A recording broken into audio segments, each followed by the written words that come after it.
نبی کریم صلی اللہ تعالی علیہ وسلم نے ارشاد فرمایا 3 لوگ ہیں جنہیں دیکھ کے رب مسکراتا ہے۔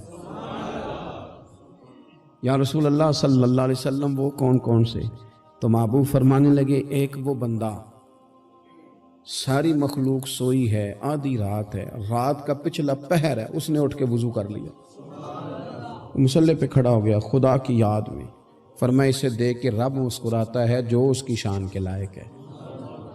مسکراتا ہے اللہ، یہ تو سونے کا ٹائم تھا، یہ تو گہری نیند آنے کا وقت تھا، رات کا پچھلا پہر، رات پوے تے بے درداں نو نیند پیاری آوے تے درد منداں نو یاد سجن دی ستیاں وی آن جگاوے، اور ساون کی کالی راتوں میں جب بوندا باندی ہوتی ہے وہ راتوں کو اٹھ اٹھ روتے ہیں جب خلقت ساری سوتی ہے، اللہ مسکراتا ہے۔ اور سننا میرے بھائی، میرے نبی پاک صلی اللہ تعالی علیہ وسلم فرماتے ہیں جب مسلمان نماز کے لیے صفیں بناتے ہیں نا، ترتیب لگ رہی ہوتی ہے، اب اللہ کی بارگاہ میں کھڑے ہوں گے، قیام کریں گے، رکوع کریں گے، سجود کریں گے، فرمایا جب مومن صفیں بناتے ہیں تو رب دیکھ کے مسکراتا ہے، مسکراتا ہے۔ کمال ہو گئے عروج بندگی کا، جب بندے کو دیکھ کے رب مسکرائے، خدا بندے سے خود پوچھے بتا تیری رضا کیا ہے، مسکراتا ہے۔ اور میرے نبی پاک علیہ السلام فرماتے ہیں جب مجاہد جہاد کے لیے صفیں سیدھی کرتے ہیں، آج تو یہ رب کے نام پہ مرنے ہی آ گئے، یہ صفوں میں کھڑے ہوں گے، ترتیب سے لڑیں گے، ترتیب سے گلا کاٹیں گے کافروں کا یا شہادت لیں گے۔ فرمایا جب جہاد کے لوگ صفیں بناتے ہیں تو رب انہیں دیکھ کے مسکراتا ہے۔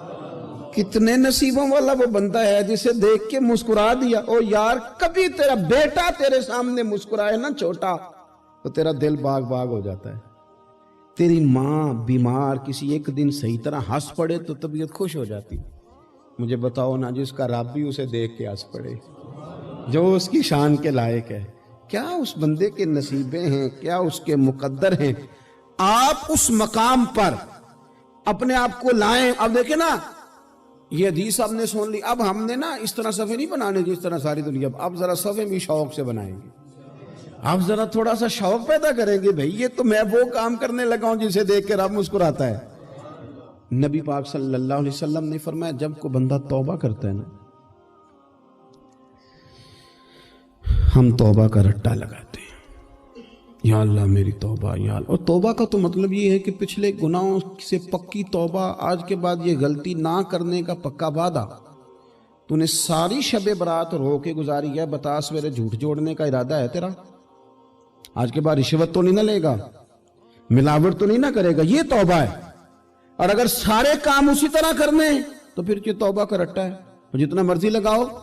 حضرت علی بن ربیعہ رضی اللہ تعالیٰ عنہ فرماتے ہیں میں مولا علی کے ساتھ تھا، مقام حرہ کی طرف جا رہے تھے، حضرت علی نے ہاتھ اٹھا کے دعا مانگی ہماری تعلیم کے لیے، ورنہ حضرت علی ہم صحابہ کو محفوظ عن الخطا تو مانتے ہیں نا، ہاتھ اٹھا کے کہا اے اللہ ہمارے گناہ بخش دے، تیرے علاوہ کوئی معاف کرنے والا نہیں۔ اور پھر حضرت علی آسمان کی طرف دیکھا اور دیکھ کے نا حضرت علی بن ربیعہ کو تو مسکرائے۔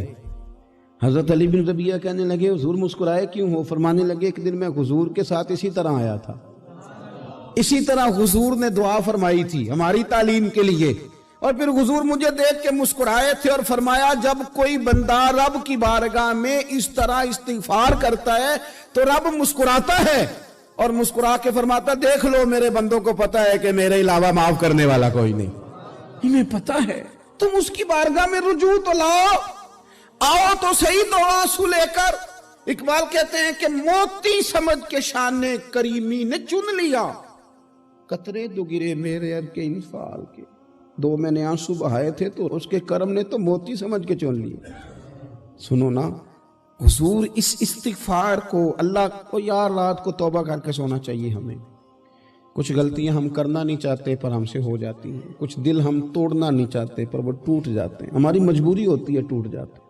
رات کو اس کی بارگاہ میں ہاتھ باندھ کے کشکول طلب دراز کر کے خوب استغفار پڑھنا چاہیے کہ مالک بندے ہیں نا کیا کریں، نفس کا ساتھ ہے، دنیا کا ساتھ ہے، خواہشات نفسانیہ، مالک معاف کر دے، درد سے توبہ، رسم نہ ہو، کہانی نہ ہو،